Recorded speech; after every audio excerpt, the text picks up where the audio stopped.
उस आदमी को अनजाने में अपने पैरों के नीचे बर्फ में मछलियों का एक काला झुंड इकट्ठा दिखा। उसने जल्दी से एक कुदाल उठाई, बर्फ में एक छेद किया, सूखी घास का ढेर जलाया और उसे पास में रख दिया। फिर उसने अपने जाल में थोड़ा चारा डाला। जब मछलियां सांस लेने के लिए छेद के पास जमा हुई तो उसने उन सभी को एक ही बार में पकड़ लिया। अपनी हरकतों को छिपाने के लिए उसने छेद को टूटी हुई बर्फ की एक परत से ढक दिया, फिर घर भाग गया।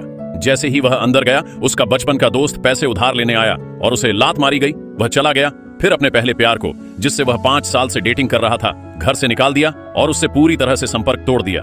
वह जानता था कि सबको दूर करके ही वह अपने परिवार को बचा सकता है। आखिर पिछली जिंदगी में उसके बड़े भाई और भाभी ने उसकी शादी का खर्च उठाने के लिए अपनी सेविंग्स खर्च कर दी थी और वह औरत पैसे लेकर भाग गई थी। उसका भाई, जो पहले से ही कमजोर था, गुस्से और दुख से भर गया और जल्द ही मर गया। कुछ ही समय बाद उसकी भाभी भी दुखी होकर चल बसी।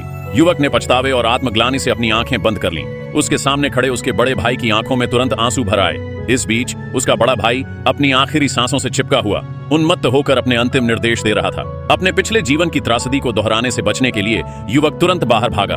उसकी तत्काल प्राथमिकता कुछ शिकार ढूंढना था।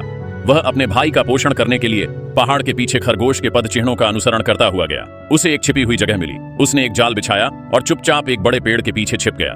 जल्द ही एक खरगोश जाल में आ गया। युवक ने अपने परिवार के लिए एक शानदार भोजन तैयार किया और अपनी मजदूरी अपनी भाभी को भी दे दी, ताकि वह उसके भाई के लिए कुछ टॉनिक खरीद सके। रात के खाने के बाद वह चुपके से पहाड़ पर वापस गया और कुछ और जाल बिछाए।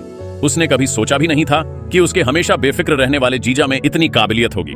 बड़े भाई को अपने बेटे में आए बदलाव और उसकी सेहत में दिन ब दिन सुधार देखकर राहत और खुशी दोनों मिली। लेकिन थोड़ी देर बाद उसकी मंगेतर दरवाजे पर आ गई। वह टेबल पर रखे पके हुए खरगोश को देखकर लार टपका रही थी। जैसे ही उसकी साली ने कटोरा और चॉपस्टिक लेने के लिए हाथ बढ़ाया, वह जवान आदमी बाहर से लौट आया। इससे पहले कि वह कुछ बोल पाता, उसने तुरंत 200 युआन दहेज मांगा। जवान आदमी ने एक पल भी नहीं झिझका, फिर उसे बाहर निकाल दिया और वहीं उससे रिश्ता तोड़ लिया।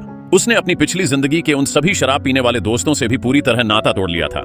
हालांकि उसने इन घिनौने लोगों से छुटकारा पा लिया था, लेकिन अपने परिवार की गरीबी को सच में दूर करने के लिए उसे अभी भी और पैसे कमाने का कोई तरीका ढूंढना था। तभी गांव का बूढ़ा शिकारी अपने बड़े भाई से मिलने आया। जवान आदमी को अचानक याद आया कि ओल्ड मास्टर यान के पास एक काम का भारी क्रॉसबो है, इसलिए उसने पूछा कि क्या वह उसका इस्तेमाल कर सकता है। अगर वह भेड़िए का शिकार कर सकता तो वह आधा हिस्सा बूढ़े आदमी को दे देता। अचानक यह सुनकर दूसरी पार्टी को गुस्सा आ गया और उन्होंने अपनी कीमती चीज उधार देने से मना कर दिया। ज़्याओ हुओ इतना परेशान था कि उसने अपना सिर खुजलाया। उसे समझ नहीं आ रहा था कि उन्हें कैसे मनाए। उसने ऊपर देखा और यार्ड के कोने में कंकड़ों का ढेर देखा।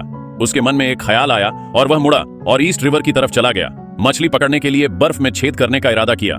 उसे बर्फ का एक टुकड़ा मिला जिस पर छोटे छोटे बुलबुले ऊपर उठ रहे थे। उसने पूरी ताकत से उसे कुचल दिया और फिर एक जाल पकड़ा और मछली पकड़ना शुरू कर दिया। आधे घंटे से भी कम समय में उसने 30 से ज्यादा मछलियां पकड़ ली। ज़्याओ हुओ खुशी खुशी